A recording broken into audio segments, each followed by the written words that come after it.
was kind of a surprise to Jack, and Julie is here this evening. But stars were born some 17 years ago.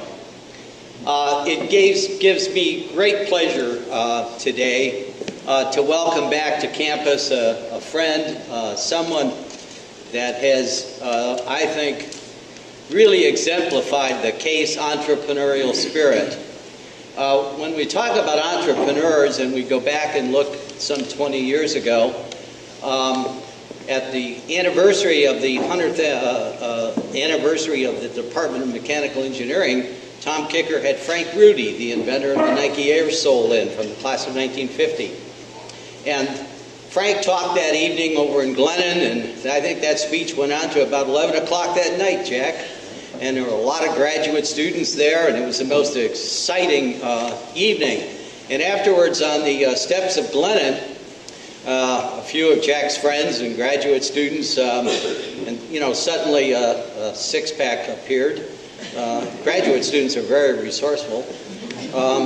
And we started discussing Frank's desire to invent things for the physically challenged and disabled, and to use his mechanical engineering talent in that area. And I remember Jack saying, "What a great idea."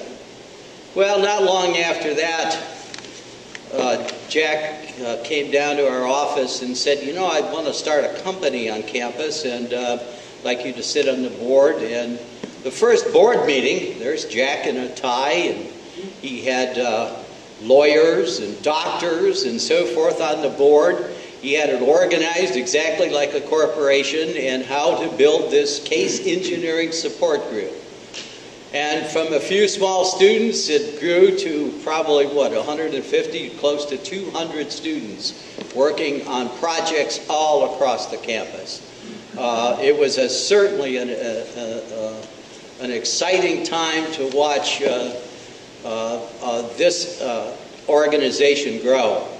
But Jack also, and he wanted to be an instructor, and so he got a job as an instructor in the department, and he just loved the campus life, and he even started another group called the Captains of Industry. And the Captains of Industry was a small group of his friends that were out in the world about 3, 4, 5 years, and they wanted to talk to people who would give them advice on how to get there a little faster. And so the Captains of Industry was born, and Jack would have a dinner with these individuals and invite in noted alumni to speak about their entrepreneurial efforts, their leadership efforts, and so forth. But Jack did something even better. He went around the room and he collected $100 apiece from each one of them as a donation to the case fund, as the ticket to come to this dinner. And so he was teaching philanthropy to young people, as well as giving them something in return. He even invited the president of the university to come in that time. I thought that was pretty good of Jack at that point. But it gives me great pleasure to introduce to you someone who, because of his love for case, came back today to give a keynote address to the 125th reunion celebration of the Case Alumni Association. And so without further ado, well, first of all, I would like to also recognize that Jack's family is here. Metka, also a distinguished graduate of 1989 and an entrepreneur in her own right. And the three children, James, Joey, and Luke, and her mother-in-law, Melina Stropnik. We found we have something in common as well, since she said she has a piece of jewelry from my grandfather and father's jewelry store on St. Clair Avenue. So, small world connection. I hope that you will give all of the courtesy and respect, and welcome back Jack Daly, class of '89.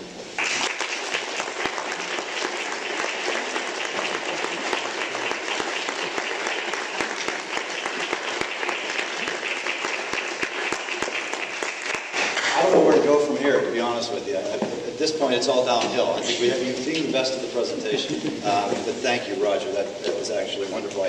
I suspect either my mother or my mother-in-law had something to do with writing that introduction. It's kind of flattering. But I certainly appreciate it. I will say that I was involved in a lot of entrepreneurial activities at CASE, and have been involved with CASE alumni in the school for some time. And one of the things that makes entrepreneurship work, I'm going to talk a little bit about Wall Street and raising capital to fund entrepreneurial ventures, a little bit of that. But all of it really comes down to people. And while I was here, there were people like Roger Cerny. When you need an idea, but you need resources, you need capital to match up with that idea, to actually turn that idea into a reality and into something good and into something positive. And I was fortunate enough to be surrounded by a lot of good people who would just either give time or attention, or in Roger's case, just dynamite guy. He would find, what's the latest idea going on, bring the resources of the Alumni Association, not just in terms of cash, but that helped, thank you. The capital, he did seed fund the CASE Engineering Service support group that you saw in the video. But not only just gave us capital, but gave us institutional support and encouragement, and brought other alumni in to help us develop a program like that. And as you find out, entrepreneurship is really all about bringing a lot of different things together. It requires capital, ideas, people, time, effort, energy, and then kind of a tenacious stick-to-itiveness, right, to actually make things turn into a reality. So Roger, and I've learned so many lessons in business from Roger that have just served me well outside of what I had to do here at CASE. And I greatly appreciate it. I value our relationship, I value our friendship. Certainly the mentorship you provided me, so thank you very much. Thank you. I will say, and Roger does love this school, clearly, like many of us do. But there was one point in my career at CASE where, and we had great talks, and he was always giving me good counsel.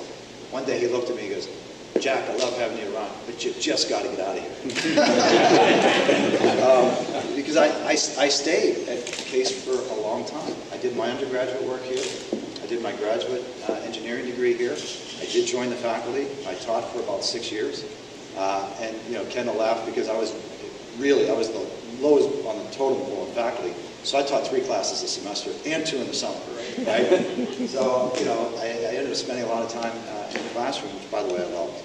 Didn't really fully appreciate how special and important it was and would be to me later. But I now have time to reflect on that. It really was a special time. So I love being in the classroom. I love being at CASE. I also met my wife at CASE, another CASE engineer. Who, by the way, today's her birthday. So.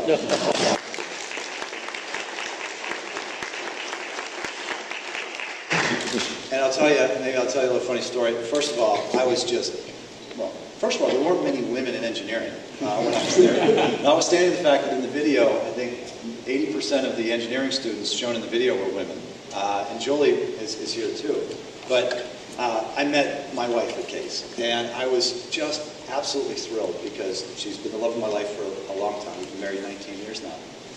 And as a little aside, I was always a little goofy too at school. And I remember I had a couple different iterations of trying to get out of here, and I was applying to jobs coming out of school. I had on my resume, all the things that all the classes I've taken, my GPA and everything else. And at the bottom of the resume, I date the prettiest girl on campus. I know. I don't know if I'm embarrassed or proud about saying that now, but I really felt it. But I'd be in these interviews, and once in a while you'd get somebody stiff saying, "This doesn't belong on a resume." And my point was, look, I thought it was a good way for somebody to get to know me, because I had a sense of humor back then. Hopefully Wall Street hasn't completely beaten it out of me. But I wanted to make sure that I was joining an organization where you could just enjoy yourself while you're doing things.